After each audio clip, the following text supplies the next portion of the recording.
Hey there, guys. Chet here. Everyone tells you that when a new person contacts your business, you should put them in the leads inbox. It sounds completely logical. The software literally has a button named leads right there on the screen. So naturally, you assume that's exactly where your new prospects belong until they're ready to buy your product. But I'm going to tell you a controversial secret today. Using the leads inbox is actually one of the biggest mistakes you can make in Pipedrive. It creates massive confusion for your sales team and it completely breaks your reporting. The truth is, 99% of businesses should completely ignore the leads tab and put everyone straight into the deals pipeline.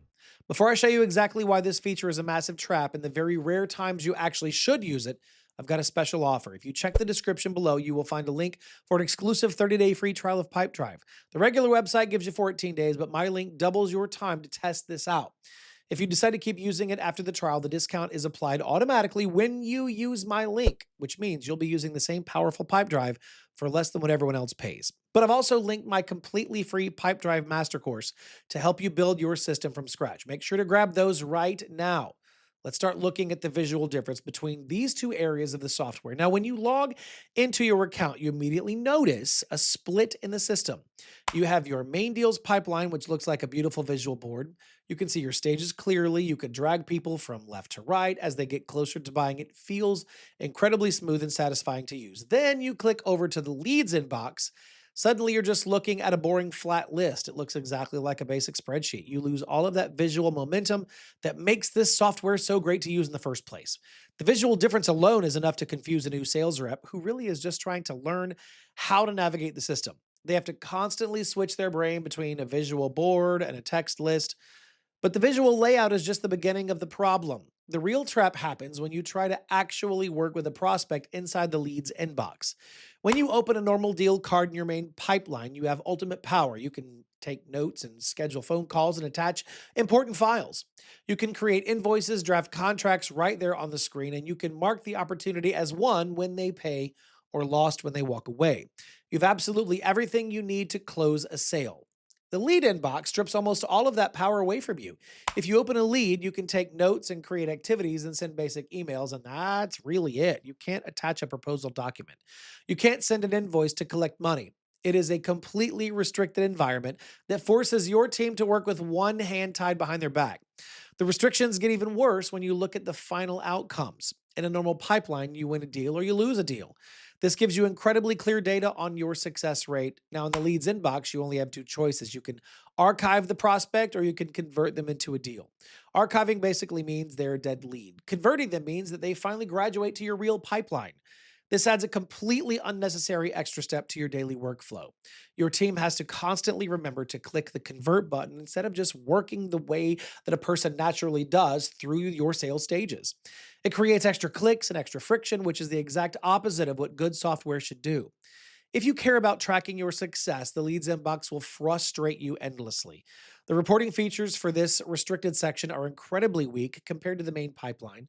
You only get a couple of basic charts to look at. If you want to know your true conversion rates, having your data split between two different sections makes the math very messy and hard to read. It also creates a massive headache for automations. The native automation tool handles leads decently well, but if you use outside tools like Zapier, you'll hit a brick wall. Third-party tools have a very hard time interacting with the leads inbox. You'll find yourself completely unable to connect your favorite applications simply because you put the prospect in the wrong part of the system.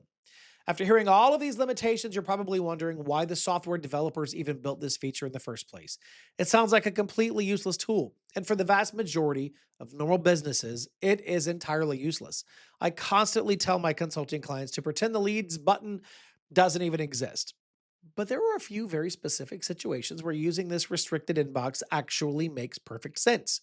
I'm going to walk you through those rare exceptions so that you know exactly when to break this rule. The first exception is when you have multiple different pipelines and you do not know where a new prospect belongs yet. Imagine you're a roofing company. You have one pipeline for massive new roof installations. You have a completely different pipeline for quick leak repairs. A person fills out a very basic form on your website and with just their name and email address. So you have absolutely no idea if they need a $30,000 new roof or a $200 repair. If you force them into a pipeline immediately, you might put them in the wrong one. This messes up your clean boards. And if this highly specific case, in this highly specific case, rather, you could just drop them into the leads inbox first. Your sales team calls them to figure out what they actually need. Once they know the answer, they convert the lead into a deal and drop them into the correct pipeline. It acts as a safe temporary holding area. The second exception is when you're dealing with gigantic lists of cold, unqualified names. Let's say you just bought a list of 10,000 random phone numbers, or maybe you won a huge trade show, or you went to a huge trade show and scanned 1,000 badges of people who barely know who you are. If you dump all of those names directly into your main deals pipeline, you will completely ruin your system. Your beautiful board will be flooded with absolute garbage. Your conversion rates will plummet to zero because most of those people will never buy anything from you. This is the perfect time to use the leads inbox. You can dump that massive cold list into the restricted area. Your team can call through the list rapidly without cluttering up the main workspace. If someone actually shows real interest, your team just converts them into a real deal. The leads inbox protects your main pipeline from getting contaminated by bad data. The third exception is a bit technical, but it happens a lot with third-party lead providers. Let's say you pay an outside marketing agency to send you fresh leads every day, right? Sometimes that agency sends you a prospect who is actually already in your system. Maybe the person found your website yesterday and then clicked the agency advertisement today. If you automatically create deals for every single ping that you get from that agency, you will end up with thousands of duplicate deals. Your sales reps will be calling the exact same person twice and looking very foolish. To stop this, you can route those third-party pings into the leads inbox. You instruct your teams to check the list every single morning. They look at the new lead and they quickly search the main system to see if a deal already exists. If a deal is already open, they just archive the lead and ignore it. If the person truly is brand new, they convert them into a deal. It creates a manual human checkpoint to keep your database perfectly clean and prevent those embarrassing duplicate emails or duplicate calls for that matter. If your business does not fit into one of those three exact situations, you should stay far, far away from this feature. If your current sales process is working smoothly using only the deals pipeline, please do not change a single thing. Do not try to fix a system that is not broken just because you discovered a new button to click. Adding the leads inbox to a normal workflow just forces your team to learn a new interface. It creates another place where you have to set up metrics and creates another dark corner where prospects can slip away and be completely forgotten.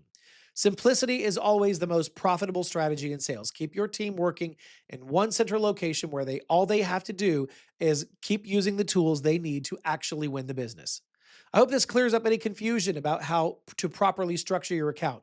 If you're ready to get started with Pipedrive, make sure to use that link in the description to grab your extended 30-day free trial and start building your clean pipeline today. And don't forget to jump into the free training course linked right below it. Go close some deals, right? I'll see you in the next video.